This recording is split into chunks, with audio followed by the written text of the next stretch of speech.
Hi friends and welcome. In today's video we're going to go over 12 different drawing hacks that will not only make creating art easier, but it'll also be getting the results that you want. And the best part is that these apply to so many different mediums, so let's get started. And we're going to get started by going over 5 different shading techniques that you need to know in order to improve your drawings or your paintings. And we're going to get started with hatching. I do this all the time in my floral drawings, and when I use it, it's to indicate that there's some sort of shadow. It's not super dark, it's not super light, it's just kind of a medium, kind of a mid-tone shadow that creates some nice depth into my drawings. Now moving on to cross hatching, it is the same as hatching, except you're going to go the other way as well. And I use this quite often when I really need to create some dark shadow. So that's on the underside of petals, it's on the bottom of objects. Really, I'm going to be using cross hatching when I really need to create a very dark shadow. And moving on to contour lines, I use these quite often in my florals when I have to show movement of the petals. And any type of rounded object it really works for. So it definitely does create some shading, but it really amplifies the roundness of an object or the movement of an object. Now the second to last technique is called stippling. Now I use stippling a lot when I need to create some shadow, but it can't be very harsh, so this is a very light shadowing technique. And it clearly takes some time to do, but the result is often very worth it. Our last shading technique is blending, and I have some charcoal here that I'm using with a blending stump, and I'm going to go over what a blending stump is next. But by using this technique, we can create some very soft shadows. We can create a lot of realism and three-dimensionality within our drawings. And there you have it. These are the 5 shading techniques I use regularly. And now we're going to go over how to keep your shading smooth. Now, you can buy a whole bunch of fancy shading tools, but you can also just use your fingers as well. So I don't recommend using your plain finger because there's lots of oils on it that can kind of result in a smudgy effect. But if you use Kleenex or toilet paper, you can really smooth out a lot of your drawings. And next up is the Q-tip. Q-tips are great for blending out charcoal and graphite and even colored pencils. I go around in a circular motion and up and down, and it gets a really good result. And my favorite of all time is the blending stump. These are actually really inexpensive and they are totally worth it. I find I have so much control with these and I get such a nice result in all of my charcoal drawings and all of my graphite drawings. They're definitely my favorite tool. Now the last tool I have to share that will help smooth out your shading is using charcoal powder. Now charcoal powder is great because it's very soft and it goes on really smooth.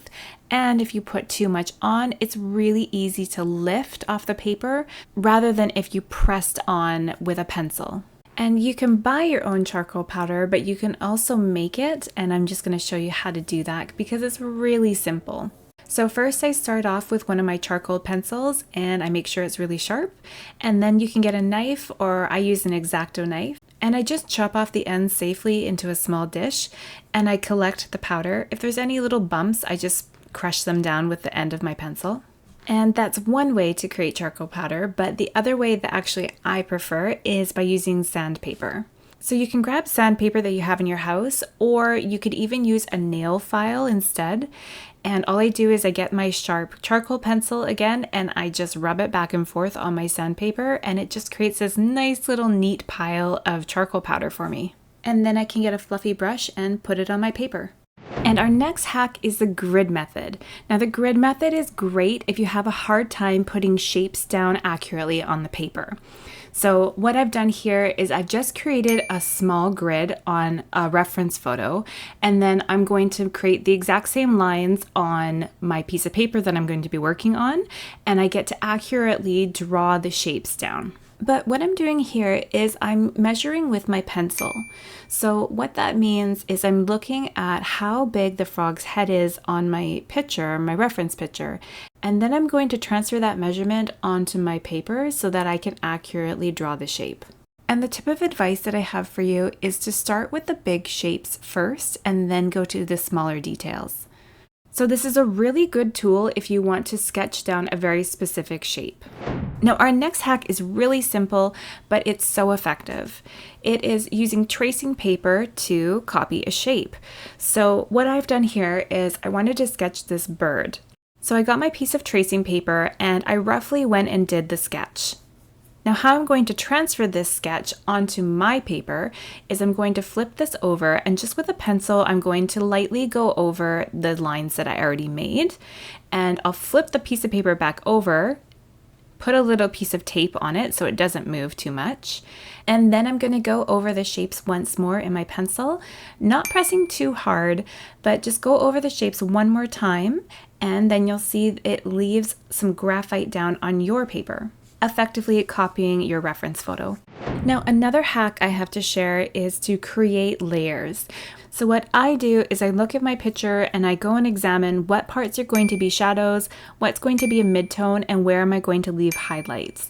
So I go in with the shadows first, but I'm careful that when I'm blending, I'm also not losing contrast. So I still have those midtones and those highlights. So I'm going to work in layers in order to achieve this. So I go in again and again and again until I have all of those shadows, midtones, and highlights.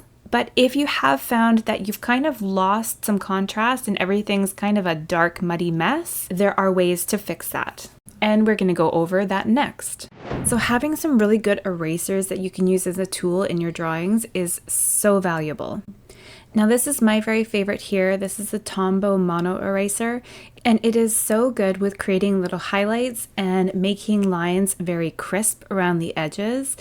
I've used a whole bunch of erasers, but this one gives me so much control and it just works really well. So I do recommend this. I'm not sponsored or anything, it's just really good. Now the next eraser you need to get is a kneaded one. So it's these soft gummy ones you might have seen in the past, and they have a lot of really good uses.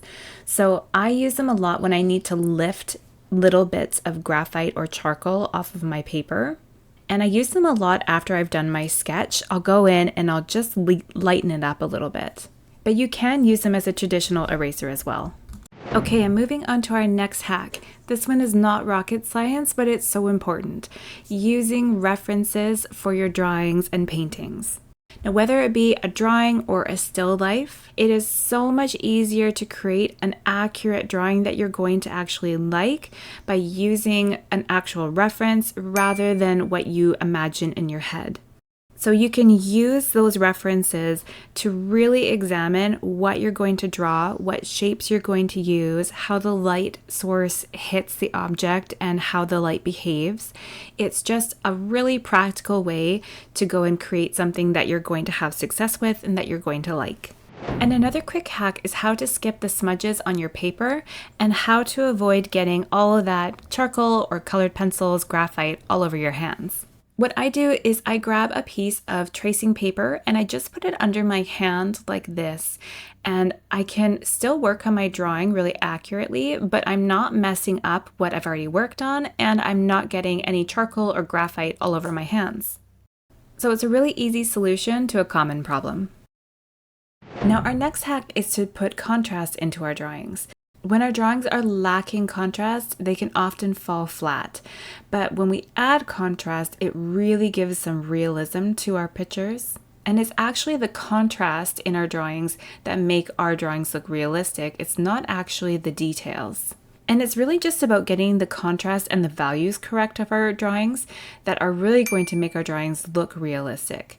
So before you start worrying about color, make sure that you have your values correct first. And a good exercise to practice this is by doing a monochromatic drawing or painting. Our next hack is about using a variety of mediums. A lot of people are often scared to explore outside of their medium, but there are so many other mediums out there which could be used as a tool to accomplish your desired outcome for your drawing or your painting. And some of these mediums are actually maybe better suited to what you're wanting to accomplish. So for example, I'll often use a black colored pencil to make some really dark shadows in some of my drawings, and I find that works really well. I sometimes use ink on top of my watercolor drawings because it also serves a purpose for that drawing. Or maybe if you strictly use fine lighters, maybe you want to add in some watercolor. So this is just a little message to not be scared about using other mediums in your drawing or your painting. They can be used as tools to accomplish that beautiful drawing or beautiful painting. Now this one might be my very favorite hack because it is so satisfying, but it is using painter's tape to create very clean lines. Now don't use Scotch tape, but when you use painter's tape, it's more gentle on the paper, so when you take it off, it won't tear or damage anything. But it will give you that really clean, satisfying line. And using painter's tape works really on any medium, and it's oh so satisfying.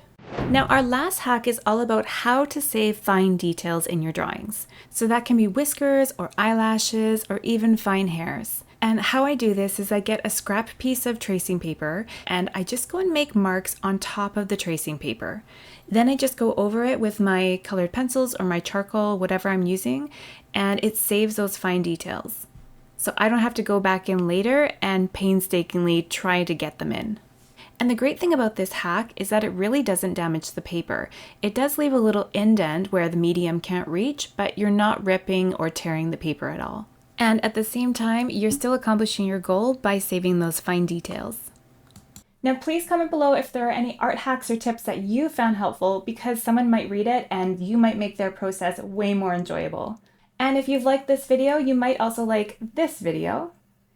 And as always, thank you so much for watching, and I will see you next time.